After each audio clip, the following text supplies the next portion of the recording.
ഇന്ത്യയിലെ സ്വതന്ത്ര രാജ്യങ്ങളും നാട്ടുരാജ്യങ്ങളും ലോഹത്തിൽ പറയപ്പെട്ട ഒരു കാലാതീതമായ കഥ. ഇന്ത്യ ഒരു ആധുനിക റിപ്പബ്ലിക്ക് ആകുന്നതിനു മുമ്പ് ഈ ഭൂമി സ്വതന്ത്ര രാജ്യങ്ങളുടെയും നാട്ടുരാജ്യങ്ങളുടെയും ഒരു വലിയ സംഘം ഭൂമിയായിരുന്നു.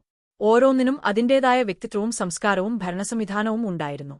ഈ പ്രദേശങ്ങൾ ഇന്ത്യയുടെ രാഷ്ട്രീയ ചരിത്രത്തിന് രൂപം നൽകുക മാത്രമല്ല, തനതായ നാണയങ്ങളിലൂടെ സമ്പന്നമായ ഒരു പാരമ്പര്യം അവശേഷിപ്പിക്കുകയും ചെയ്തു. മൈസൂർ, മറാത്ത സാമ്രാജ്യം, സിഖ് സാമ്രാജ്യം എന്നിവയെപ്പോലുള്ള സ്വതന്ത്ര രാജ്യങ്ങൾക്ക് പൂർണ്ണ പരമാധികാരം ഉണ്ടായിരുന്നു.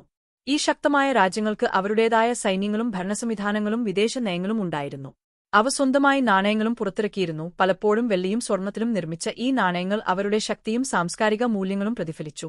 മറുവശത്ത്, നാട്ടുരാജ്യങ്ങൾ ഇന്ത്യൻ രാജാക്കന്മാരാൽ മഹാരാജാക്കന്മാർ, നവാബുമാർ, രാജാക്കന്മാർ, ബ്രിട്ടീഷ് കിരീടത്തിന്റെ പരമാധികാരത്തിൻ കീഴിൽ ഭരിക്കപ്പെട്ട പ്രദേശങ്ങളായിരുന്നു. ബ്രിട്ടൻ അവരുടെ വിദേശകാര്യങ്ങളും പ്രതിരോധവും നിയന്ത്രിച്ചപ്പോൾ ഈ ഭരണാധികാരികൾക്ക് ആഭ്യന്തര കാര്യങ്ങളിൽ സ്വയംഭരണം നിലനിർത്താൻ കഴിഞ്ഞു. ഹൈദരാബാദ്, തിരുവിതാംകൂർ, ജയ്പൂർ, ബറോഡ, കാശ്മീർ എന്നിവയായിരുന്നു ഏറ്റവും പ്രശസ്തമായ ചില നാട്ടുരാജ്യങ്ങൾ. ഈ നാട്ടുരാജ്യങ്ങൾ മനോഹരമായി രൂപകൽപ്പന ചെയ്ത നാണയങ്ങൾ നിർമ്മിച്ചു. ഗ്വാളിയോറിലെ വെള്ളി രൂപ മുതൽ ബിക്കാനീറിലെ ചെമ്പ് പൈസ വരെ പ്രാദേശിക ചിഹ്നങ്ങളും ഭാഷകളും മതപരമായ രൂപങ്ങളും അവയിൽ പതിച്ചിരുന്നു. ഓരോ നാണയവും കേവലം പണമെന്നതിലുപരിയായിരുന്നു. അത് ആ നാട്ടുരാജ്യത്തിന്റെ കല, സമ്പദ്വ്യവസ്ഥ, വിശ്വാസം, അധികാരം എന്നിവയുടെ പ്രതിഫലനമായിരുന്നു. സ്വാതന്ത്ര്യസമയത്ത് 560-ൽ അധികം നാട്ടുരാജ്യങ്ങൾ ഉണ്ടായിരുന്നതിനാൽ ഓരോ നാണയവും ഒരു അതുല്യമായ ചരിത്രപരമായ കഥയെ പ്രതിനിധീകരിക്കുന്നു, അതിന്റെ ഭരണാധികാരിയുടെ രാഷ്ട്രീയം, അഭിമാനം, ശക്തി എന്നിവയിലേക്കുള്ള ഒരു ഉൾക്കാഴ്ച.